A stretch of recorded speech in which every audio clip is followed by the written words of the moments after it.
I really feel that a mother knows their child.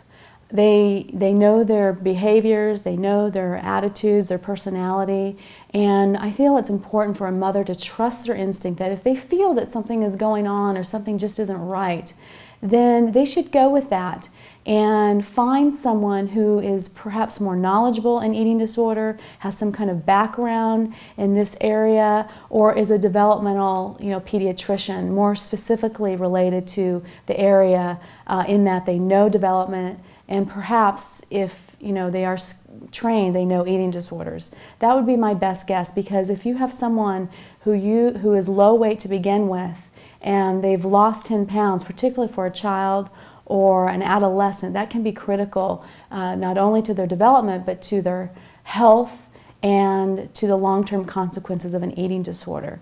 Because we know that if a child at a very young age develops an eating disorder, it can do some damage in terms of their growing, their developmental growth. And so we want to keep that in mind.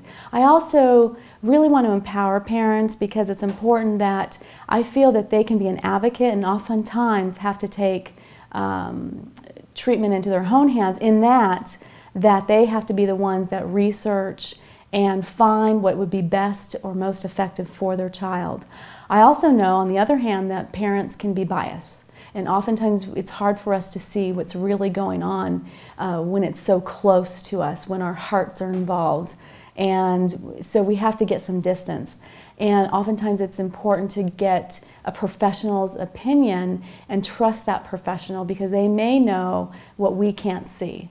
And so it's both. It's getting educated, it's being your child's advocate, but it's also listening to those professionals and putting trust in those professionals that they know more than you and they've had experience with this issue.